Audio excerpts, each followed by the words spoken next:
Hello guys, welcome to easy way study. I hope आप सभी अच्छे होंगे। चलिए आज का सेशन स्टार्ट करते हैं।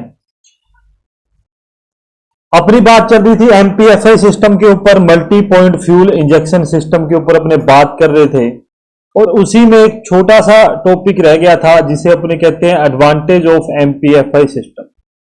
एडवांटेज देखेंगे, देन उसके बाद में अपने मूव कर जाएंगे सीआरडीए सिस्टम के ऊपर, एडवांटेज ऑफ एमपीएफआई सिस्टम, और उसके बाद में अपने सीधा मूव ऑन कर जाएंगे सीआरडीआई सिस्टम के ऊपर। एक छोटी सी इंफॉर्मेशन है, मैं लिखूंगा नहीं तो आप लोग स्किप कर दोगे। एक छोटी सी इंफॉर्मेशन है कि आज वेडनेसडे है, बुधवार है आज, ठीक है। नेक्स्ट मंगलवार को आपकी अगली क्लास चालू होगी। 5 या 6 दिन के लिए मैं कहीं जा रहा हूं, कहीं क्या दिल्ली जा रहा हूं। थोड़ा सा काम है मुझे वहां पर, मुझे दादी जी को लेने के लिए जाना है, तो वो दिल्ली है चाचा जी के पास में, वो गए हुए थे वहां पे, तो उनको हनुमानगढ़ लेके आना है। तो इस कारण से मेरी संडे को वहां से वापस ट्रेन है, तो संडे को मैं चलूंगा। मंडे को मैं पहुंच जाऊंगा हनुमानगढ़। अब देखो यहां संगरी आते आते मुझे कितना टाइम लगता है। मेरी कोशिश रहेगी कि मैं मंडे को ही वापस आ जाऊं और मंडे को आपकी क्लास ले लूं। अदरवाइज आपकी क्लास अगली होगी ट्यूसडे को, ठीक है। कोई कोई प्रॉब्लम वाली बात नहीं, सडनली हो जाता है, क्योंकि पिछली बार जब उन्हें बेसिक किया था, बेसिक के 10 दिन उस करने के बाद में 10 दिन का गैप आ गया था।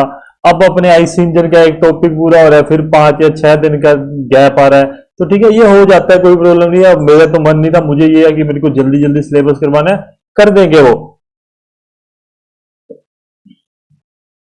मुझे इस वक्त आपसे भी जल्दी है कि मैं आपको जल्दी सिलेबस करवा के और जल्दी आपको फ्री कर दूं, ताकि आप एमसीक्यूज कर सको, अपन भी यहां पर एमसीक्यूज कर सके, मतलब शॉर्ट्स वीडियो डाल सके, छोटी छोटी 10-10, 15-15 मिनट की टॉपिक वाइज, तो वो सब काम भी अभी करने हैं। इस कारण से अपना क्या है, मैं जल्दी जल्दी सिलेबस करवाना चाहता हूं, पर थोड़ा सा सडनली घर पे देखो, हर एक के घर पे काम तो होता ही है, कभी किसी को कुछ, तो मुझे भी काम है। 5-6 दिन के लिए वो क्लास नहीं चलेगी, अपने नेक्स्ट ट्यूसडे को ही मिलेंगे, ट्यूसडे को ही आपकी क्लास होगी। आप ये मान के चलिए मंडे को होगी तो फार बेटर है, क्योंकि अगर मैं मंडे का कह दिया आपको कि सर आपने मंडे का कहा था, नहीं मैं ट्यूसडे का कह रहा हूं, ट्यूसडे को ही अपनी क्लास होगी। तब तक तब तक आपको मैंने इतना सफिशिएंट चीजें करवा चुकिया हूं कि आप एमसीक्यूज पर फोकस कर सको। अब आप कहोगे सर आपने परफॉर्मेंस नहीं करवाई है तो उसके एमसीक्यू छोड़ देना, ये तो कोई जरूरी नहीं है ना कि आप लोगों को ये ना पता लगे कौन सा परफॉर्मेंस का है और कौन सा इसका है, मतलब आईसी इंजन के बेसिक का है।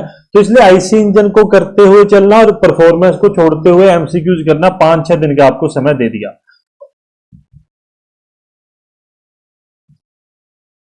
एडवांटेज वही घिसी पिटी बातें हैं, मुझे लिखने ही पड़ेंगी, और कोई बात नहीं है। सबसे पहला क्या है एडवांटेज कि भाई इसमें एक यूनिफॉर्म तरीके से पूरे जितने भी सिलेंडर्स होते हैं मल्टी सिलेंडर इंजन के अंदर, वहां पर बराबर बराबर सभी में पावर जनरेट होती है। मतलब पावर का अंतर कम या ज्यादा नहीं होता। नॉर्मली यदि अपने कार्बोरेटर यूज करते हैं तो उसमें कई बार जो फ्यूल का जो मात्रा है, जो अपनों ने पहले पढ़ा था, अगर मेरे को फोटो दिखेगी तो एक सेकेंड देखने दो। हाँ, ये रहा ना, ये रहा। फ्यूल की मात्रा क्या है, ज्यादा कहीं चली जाती है, कहीं पर कम चली जाती है। तो इस कारण से क्या सीन है, इन सब चीजों से अपने को क्या है, प्रत्येक सिलेंडर में अलग अलग पावर आउटपुट देखने के लिए मिलता है। परंतु एमपीएफआई सिस्टम में ऐसा कुछ भी नहीं होता। एमपीआई सिस्टम के अंदर, अब एमपीआई नहीं, एमपीएफआई सिस्टम के अंदर अपन को हर एक जो सिलेंडर है उसके अंदर एक बराबर पावर आउटपुट देखने के लिए मिलता है, या जो पावर डेवलप्ड होता है उसमें जो अंतर होता है, जो डिफरेंस होता है, वो क्या होता है, बहुत ही कम होता है। पहली बात तो ये लिख लो। Uniform uniform air fuel mixture को प्रत्येक सिलेंडर में सप्लाई किया जाता है, को प्रत्येक सिलेंडर में ओहो में सप्लाई किया जाता है। आज जल्दी हो जाएगा, बड़ा जल्दी अपना टॉपिक हो जाएगा, कोई प्रॉब्लम नहीं है। जिससे आज की तारीख में आपका ये खत्म हो जाएगा, जिससे प्रत्येक सिलेंडर में पावर डेवलप्ड जो उत्पन्न की जाती है पावर, या जो जनरेट की जाती है, जो मतलब बनाई जाती है, का अंतर बहुत कम होता है, बहुत कम होता है। देखो, एग्जामिनर ना आपको, जैसे अभी मैंने ये चीज बता दी है कि एमपीएफ सिस्टम की ये एडवांटेज है कि उसमें पावर डेवलपमेंट का अंतर बहुत कम होता है।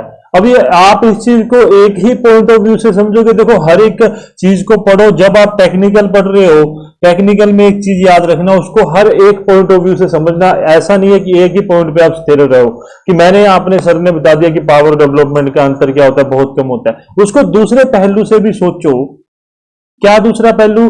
कि जो पावर डेवलप्ड हो रही है वो क्या है, सभी में इक्वल हो रही है। यह पहलू भी अपने दिमाग में रखा करो। ये नहीं है कि आप एक ही चीज पर फोकस करो कि जो लिखवा दिया वही सही है, नहीं। एग्जामिनर आपको ये भी दे सकता है कि निम्न में से कौन सी एडवांटेज है, पूछ सकता है, कोई प्रॉब्लम नहीं है। कौन सी एडवांटेज नहीं है, 4 ऑप्शन दे देंगे, उसमें से एक गलत होगा, 3 सही होंगे। ऐसे प्रकार के प्रश्न पूछे जा सकते हैं एडवांटेज में से। तो वहां पर क्या सीन होगा, वहां पर आपको दोनों तीनों पहलू पर सोचना होगा कि अगर मैंने कहा है कि पावर डेवलपमेंट में जो अंतर होता है प्रत्येक सिलेंडर में बहुत कम होता है, तो इसका मतलब ये है कि जो पावर डेवलप्ड हो रही है प्रत्येक सिलेंडर में वो क्या है, मतलब वो सभी सिलेंडर में बराबर होती है। ये दो पहलुओं, ऐसे पहलुओं पर सोचा करो।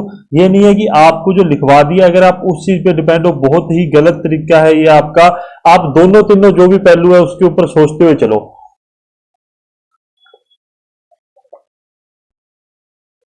वाइब्रेशन कम, जिससे क्या होगी, लाइफ ज्यादा होगी।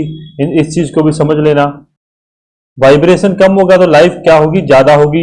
इंजन की क्रैंक को 2 या 3 बार में कोल्ड स्टार्ट इंजन में घुमाने से की आवश्यकता रहती, मतलब good for cold start engine. ठीक है, ये बात अपनों ने कर चुके हैं। कोल्ड स्टार्ट इंजेक्टर वगैरह ये सब कुछ अपने पढ़ चुके हैं।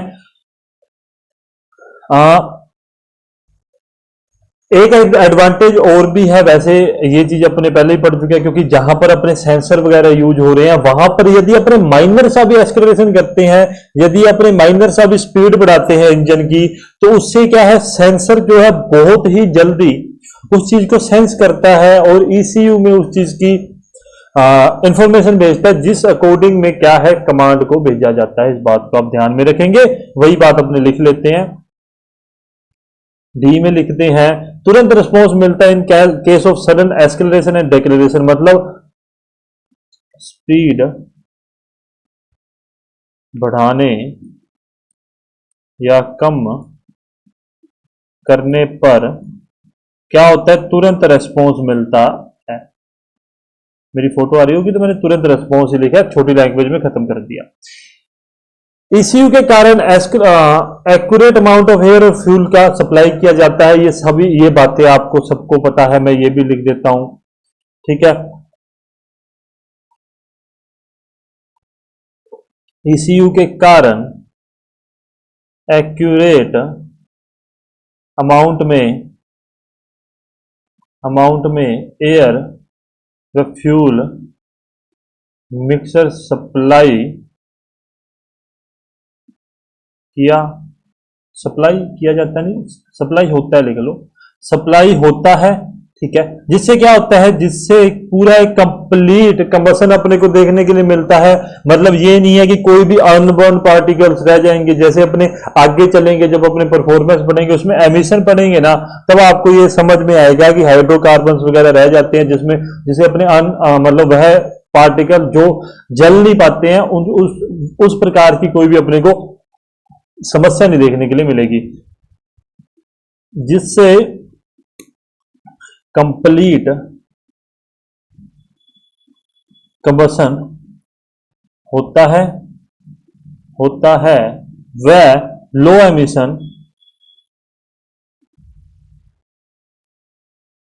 लेवल होगा। इस बात को भी आप सभी लोग ध्यान में रखोगे।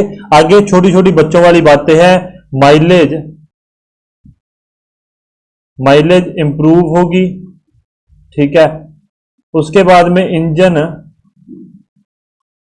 इंजन की एफिशिएंसी, जिसे एफिशिएंसी मतलब दक्षता जिसे अपने कहते हैं, दक्षता वो क्या है, वो बढ़ेगी। हाँ, एच अपने क्या दें, मेंटेनेंस कॉस्ट जो है वो क्या है, कम है इसकी। देन आगे बात करें आई के बारे में, तो एक बात और लिखनी है इसके अंदर, जो पावर आउटपुट है अपने को ज्यादा मिलती है, हाई पावर आउटपुट। एरो के निशान का मतलब आपको पता है हमेशा कम या ज्यादा में ही अपने डिनोट करते हैं। तो ये थे एडवांटेज, किस चीज के, advantage of MPFI system. I hope आप सभी को ये बात समझ आ गई होगी, किसी को किसी प्रकार की कोई भी समस्या नहीं होगी इस चीज में। वॉल्यूम वगैरह सभी को सही आ रही है। 10 मिनट में ये खत्म कर दिया, आगे आने वाले 15 या 20 मिनट में अपनी दूसरी चीज खत्म कर देंगे, CRDA सिस्टम को खत्म कर देंगे। 1 सेकंड रुक जाओ, तब तक अपने थोड़ी सी बातें कर लेते हैं।